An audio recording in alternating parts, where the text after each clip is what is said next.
What's up, guys? So doing a video that I've wanted to do for a while. As always, I toss things around in my brain for quite some time before I put it, out there for the world. As always, I hope I can kind of put it together relatively concisely in a way that makes sense. I'm sure as hell I'm not going to edit this shit, so I apologize for any ramblings or mumblings.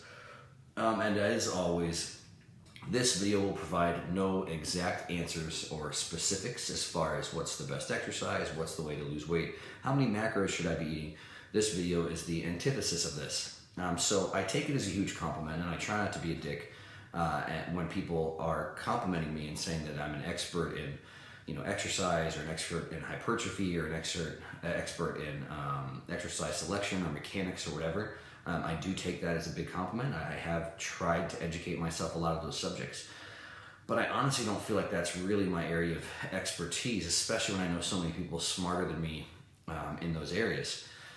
So, it kind of got me thinking, obviously, which is great.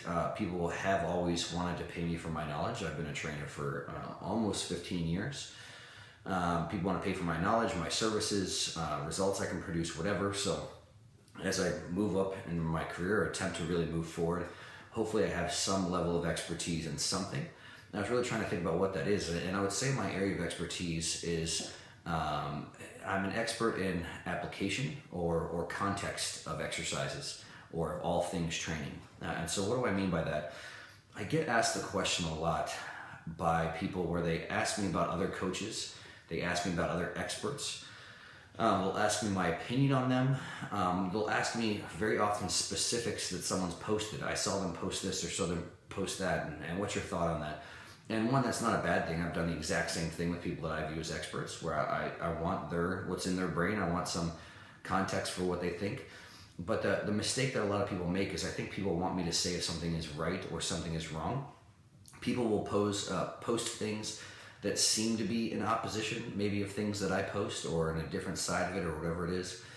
And I think people want to validate that I'm following Joe Bennett for a reason because of this, this, and this, and I want to make sure that he's right and this person's wrong, or I want to make sure that this person I should follow and this person I shouldn't.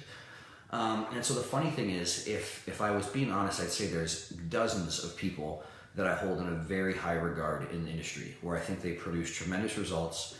I think they're experts. I think they've got long track records of experience and expertise. And the contents in their brain is more than mine, better than mine, and they're awesome.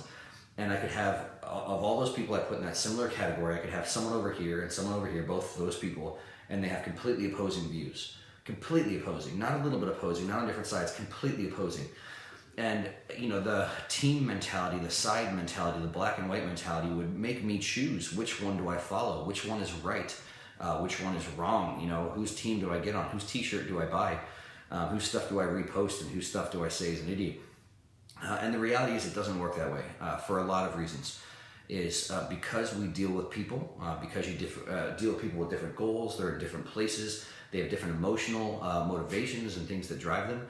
Things are rarely black and white, right or wrong. That's not an excuse to not educate yourself, to try and not get as good of information or education as you possibly can in your brain. So by all means, learn the technical stuff, try and learn the individual nuts and bolts and pieces of your profession that will make you as good as you can be. But you really, really, as a coach, as someone that's trying to help people, trying to produce results, you really, really need to get good at taking time. First off, avoid that knee-jerk reaction as far as, like, you read something and it conflicts with something that's already in your brain, or conflicts with your team, and you're like, idiot, wrong. The thing that I'm really trying to get good at is I honestly don't remember the last time I read a post where I saw, and I was like, oh, well, that's wrong, or oh, that's 100% right, or oh, that's the best thing I've ever heard. If I got an 18-year-old posting, their thought process on what builds huge legs, I don't view it as wrong. I just view it within the context of, this is how much experience and this is where this information is coming from this 18-year-old, and I take it for what it is.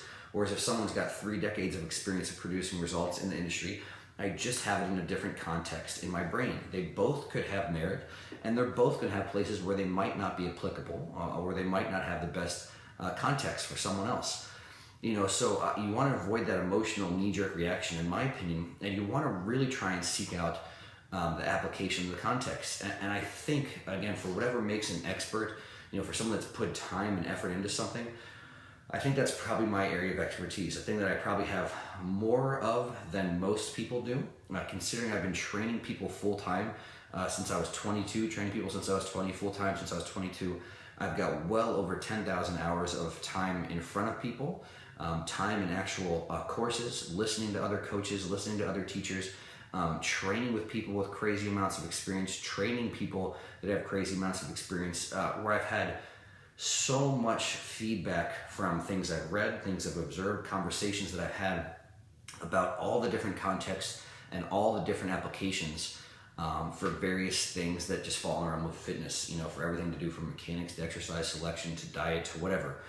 And if I have something that's of value is my ability to put things within a certain context or within a certain application. And if there's something that I think would help everyone, whether you're just working out for yourself and trying to get better results, or you're a coach, or you're someone that someone obviously pays if you're a coach or a trainer or whatever for your time, is when you get your mindset off of right and wrong,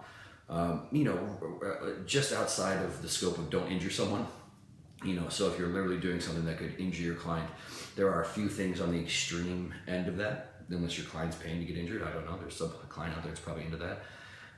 You got to stop viewing things like that, and you'll become such a better coach. When you see these things, you read these things, even sometimes you won't know what to do with it. You won't know the place. You won't know the application. I've gone to certifications where I've built up a pretty damn solid foundation of over years of, okay, here's a pretty good belief. And then I'll go take a certification, and the beliefs and what those are built upon is almost, if not just as solid. And they'll say one thing, I'll go to a whole course, and 90% of it might kind of be in line or expansion off of things I've learned. But then there'll be 10% that'll make me be like, all right, that seems like maybe it doesn't go with what I've already been doing. Now, do I really have to rethink all of that stuff? Or maybe I just don't understand it. Or maybe I don't have their application, their experience. They've got something so unique to what they do that I don't know where to put it yet. And so literally I'll just kind of like store it. Like, well, this is going here, and we'll see what happens with it. I don't practice it with clients yet. I might tinker with it with myself, my wife, maybe a couple close clients eventually. Obviously, again, it's not going to injure somebody. But that's what you need to do, in my opinion, with information when you come across it, whether it's on a website or an Instagram or from who knows what, is don't label it quickly. Before you try and black and white say this is good, this is bad, this is right, this is wrong, try and understand the context, where it's coming from, what the application is for the person saying it, what their background is. And even after you do that, if you don't get it, just put it in the memory banks, put it in there and store it, and see if it eventually comes to a point where you have a better understanding. Maybe you were missing some knowledge, or something wasn't in your brain, or some experience wasn't there where it'll make sense down the road. Or it might just stay there. There's a lot of stuff I don't understand that's outside of my scope of practice, I decide, and I don't need to know, because people aren't paying me for that stuff. They don't pay me for stuff that I don't understand or don't get. So it's one of those things where it's, absolutely, people ask me, do I follow this person? Is this person right? Is this person wrong? If someone's produced results for a long period of time, they've got what seems to be, they've put time and effort into their education, which could be through multiple different directions, then absolutely, that's where I like to put people. It's like, is their stuff worth listening to? And that will put dozens and dozens of people, in that category for you, and listen to them and hear what they have to say and take their information. But don't follow people as their religious leaders. Don't follow people online as their deities. I'm sure I've written something or posted something 2 or 3 years ago that I've probably got a slightly different view on now. Doesn't mean it was wrong then. It means my context has changed. My application has changed. I've experienced some things that might have shifted the way I look at something. And as soon as you start doing that, you're going to be such a better coach, or get such better results for yourself, because you won't be giving clients right or wrong. You won't be giving them black and white. You won't feel like you're doing things that are part of your religion or your dogma or whatever. And you'll just be so much better at the information you give them. It will come with all of that context and application as well too. That way, if you're a trainer and the things you do with your clients shifts or changes or progress, they'll already understand why it shifted or changes or progressed. This is where this was, and then I went through this and I saw this and I've applied this, and now we're shifting to here. So again, because at the end of the day, I think, again, what you can actually apply, what actually produces results to yourself, to your client, is the most important thing. And you need to be very careful about, one, emotionally detaching yourself from stuff that you shouldn't be emotional about, and two, just better understanding, the context and application that comes with dealing with different people from different places, different experiences with different goals. And ultimately, I think it'll help you and your clients produce way, way better results. It'll help you progress much further than you could with a narrow, closed, negative emotional mindset.